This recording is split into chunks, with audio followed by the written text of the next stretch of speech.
रामराव जी के दो बच्चे थे, रूही और पवन। पवन बड़ा था और रूही छोटी। दोनों ही पढ़ाई में बहुत होशियार थे। रामराव और रूही की माँ लता रूही को लेकर बहुत चिंतित थे, क्योंकि रूही ने अपनी शिक्षा पूरी कर ली थी। अब उसके लिए एक बेहतर रिश्ता खोजना था। एक दिन उनके करीबी रिश्तेदार का बेटा दीपक शादी में रूही का हाथ मांगने के लिए उनके घर आया।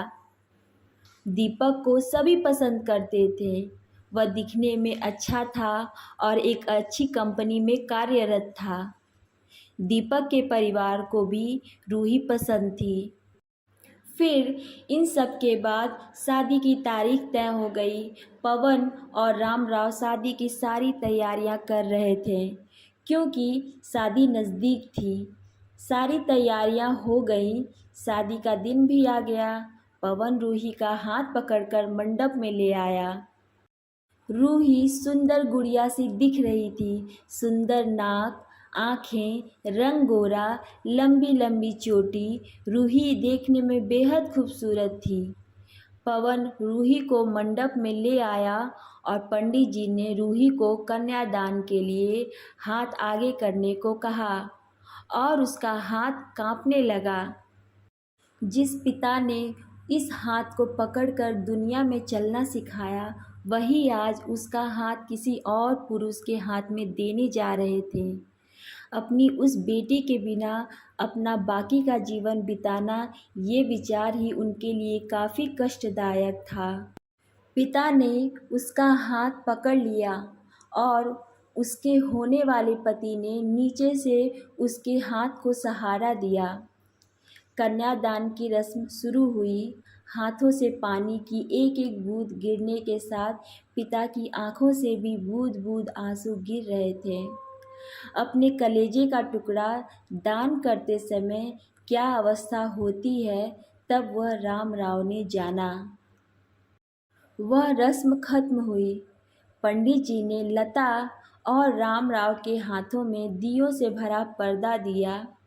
उनके सामने बेटी और उसका पूरा ससुराल परिवार बैठाया और पंडित जी ने कहा, आज से आपकी बेटी उनकी हो गई। उनसे कहो कि उसका अच्छे से ध्यान रखे। रूही अपने मायके वालों के लिए एकदम पराई हो गई। उसकी आंखों में आंसू भर आए। रूही को 2 दिन की ट्रिप पर भी भेजना माँ के लिए कितना मुश्किल होता था, और अब उसको हमेशा के लिए दूसरों के घर भेज दिया जाए और उसके अपने ही घर का मेहमान बना दिया जाए, यह बात अब माँ को समझ आ रही थी। उस रस्म के बाद दूल्हा गेट पर आ गया। पंडित जी ने आवाज़ दी, लड़की के मामा लड़की को ले आओ। उस मामा का हाथ पकड़कर वह उस अंतरपाट पर जा रही थी। सुबह उठकर एक साथ नाश्ता, फिर मस्ती, फिर मामी के हाथ का खाना और रात में मामा के गोद में सिर रखकर सोने वाली भांजी आज उस मामा को दूसरे के हाथ में सौंपनी होगी। यह सोचकर उसने अपने हाथ कस लिए और मंगलाष्टक प्रारंभ हो गया। भाई दूज के दिन बिना कुछ मांगे मिलने वाला गिफ्ट, एक साथ फोड़े हुए पटाखे, टीवी कौन देखेगा इस पर झगड़ा और दादाजी गुजर जाने के बाद उन दोनों का गले लगकर रोना। दोनों भाई बहन आज एक दूसरे को देख रहे थे। उतनी ही देर में मंगलाष्टक समाप्त हो गया। मंगलाष्टक समाप्त हो जाने के बाद रूही अपने आगे आने वाले नए जीवन को लेकर उत्साहित हो गई। रूही ने वरमाला पहनाई और अपने पति दीपक के पास खड़ी हो गई। रूही के सामने बहुत से लोग खड़े थे। कुछ आशीर्वाद दे रहे थे, कुछ पास होकर स्तुति कर रहे थे। फोटो के लिए उसकी सहेलियां आईं। एक ने उसका हाथ पकड़ा, दूसरी ने उसका पल्लू अटका हुआ निकाला, तीसरी ने उसके आंसू पोंछे। हम घर रहने के लिए आ रहे हैं। आंटी को बोलना खाना खाने के लिए आएंगे। उसे उस एक कमरे की आवाज़, एक दूसरे के अधिकार और वह दिन याद आ गए जब वे एक साथ रहती थीं। अचानक पति दीपक ने कहा कि तुम चारों की तस्वीर ले लो, मैं साइड में खड़ा हो जाता हूँ। और वह चारों चेहरे हंसे। खाने की कतार में आज रूही माँ पापा से दूर दूसरे लोगों के साथ बैठी थी।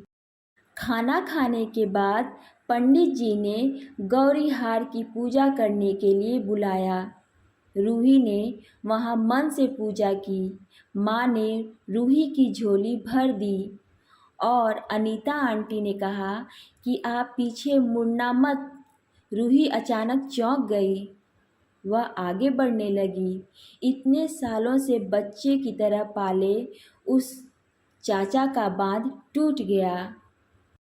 स्कूल से घर वापस आने में देर हो जाने पर अस्वस्थ होने वाले वह चाचा जी जन्मदिन पर 5-6 फ्रॉक उसके आगे लाकर रखने वाले चाचा जी, मैं नहीं आने वाली, आज घर में चाची के पास रहूँगी कहकर रोने वाली वह आज हमेशा के लिए दूर चली जाएगी।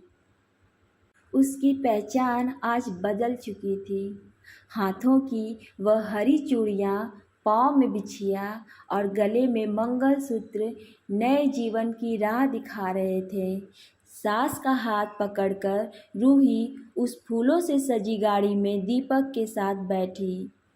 उस गाड़ी में खुशी थी और उस गाड़ी के बाहर खड़े सभी लोग आंखों में आंसू लिए उसे अलविदा कर रहे थे। रूही बोली, मम्मी पापा आती हूँ मैं। बहुत मुश्किल होता है अपने कलेजे, अपना दिल अपने ही हाथों से बाहर निकालकर पराए हाथों में सौंपना। और वह अपने कलेजे को, अपने दिल को खुद के दिल से लगा कर रखेगा। फिर भी हर माता पिता इस मुश्किल काम का सपना देखते हैं लड़की के जन्म के बाद से ही।